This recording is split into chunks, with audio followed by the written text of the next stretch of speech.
Why Jon Snow abandoned the Night's Watch at Castle Black. Welcome to the channel. Subscribe if you love House of the Dragon, Game of Thrones, and deep dives into Westerosi lore.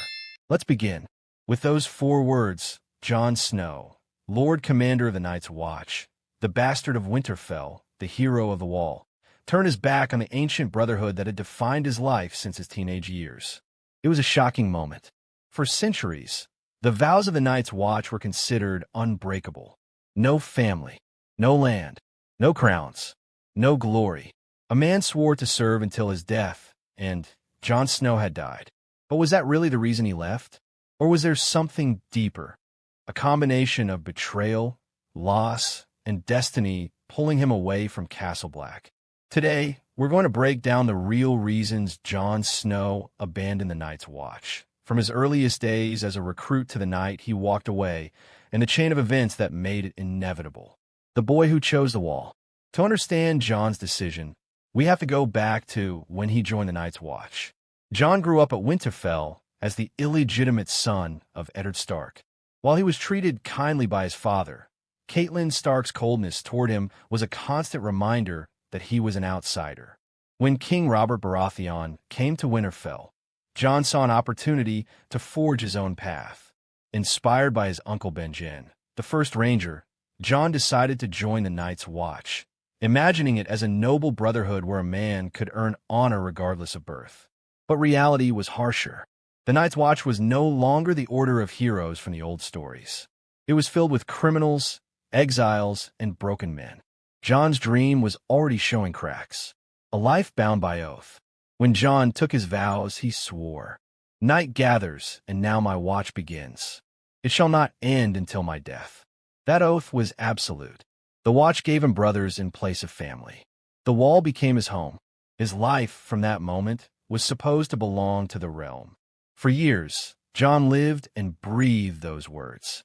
Even when tempted by love with Ygritte, even when he could have stayed beyond the Wall with the free folk, he returned to his duty. Jon's loyalty to the Watch was not just about honor. It was about identity. It gave him a purpose.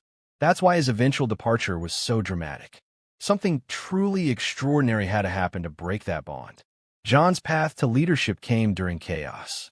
After the Night's Watch suffered huge losses against the Wildlings and the White Walkers, Jon was elected Lord Commander.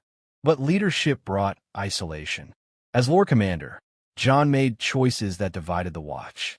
He allowed wildlings through the Wall, angering traditionalists. He forged an uneasy alliance with the free folk to strengthen defenses against the undead. He clashed with Ser Alliser Thorne, the acting leader before him. Jon's willingness to work with the free folk, who had killed so many Night's Watch brothers over the years, was seen by some as betrayal. His greatest challenge wasn't the White Walkers. It was keeping his own men from turning on him.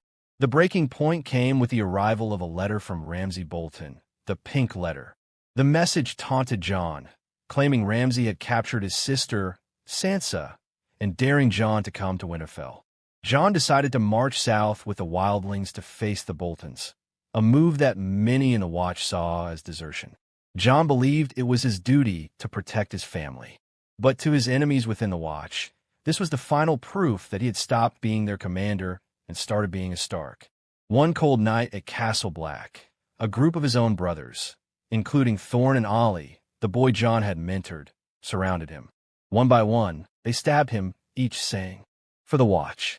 Jon fell into the snow, bleeding out under the dark sky. His watch had ended, or so it seemed. Death and resurrection. Jon's body was taken inside. His allies, including Davos Seaworth and the Wildlings, guarded him.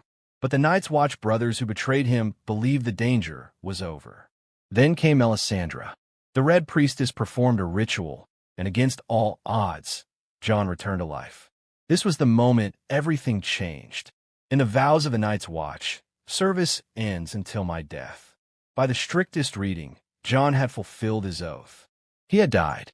Anything he chose to do afterward was not bound by the same promise. But it wasn't just the letter of the law that freed him. It was the emotional truth.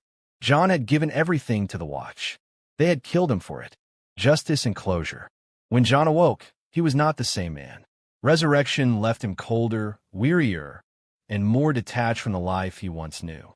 His first act was to execute the traitors who had murdered him, including Ollie. It was not done in rage, but in grim necessity.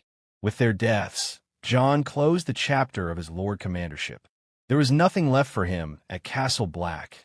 No trust, no brotherhood, and no sense of purpose. The technical loophole. It's important to understand that in Westerosi tradition, vows sworn until death are considered void when the person dies. Jon had literally fulfilled the terms of his oath. By coming back, he was no longer bound. This wasn't desertion, at least not in the eyes of the law. But in the eyes of the world, it was unprecedented. No one in living memory had died, returned, and then walked away from the Watch. The call of family and destiny. The final push for Jon to leave came from Sansa Stark. After escaping Ramsay Bolton, Sansa reached Castle Black, urging Jon to help her take back Winterfell. For Jon, the choice was no longer between the Watch and the Starks. The Watch had already abandoned him. His new duty was to his family and to the North. This was also the beginning of Jon's greater role in the war against the dead. He couldn't stay behind the wall while the rest of Westeros faced annihilation. My watch has ended. After executing the traitors, Jon handed over command of the Night's Watch to Edison Tollet. Then he walked away from Castle Black, telling Ed, "My watch has ended." It was the end of one life and the start of another. From this point on, Jon's identity was no longer tied to the Watch. He was a Stark, a leader, and, eventually, something even greater. Why he really left. So why did Jon Snow abandon the Night's Watch? 1. His death freed him from his vows. Both legally and spiritually, Jon had fulfilled his oath. 2. Betrayal destroyed his trust. His own brothers had murdered him.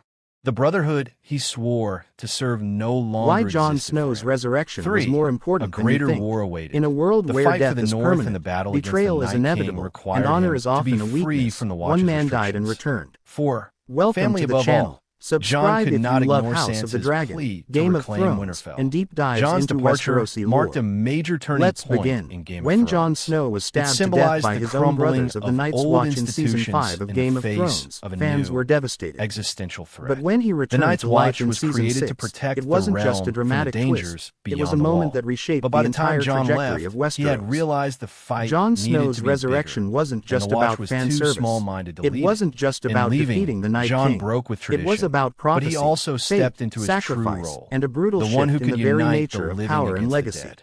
Jon's This choice is the to story leave of the why Watch Jon set Snow's in motion the resurrection Battle was of the more important Bastards, than you think. the fall of House The Bolton, death of honor. and the Let's restoration go of back. House Stark At in Castle Winterfell. Black, Jon Snow tried to do the right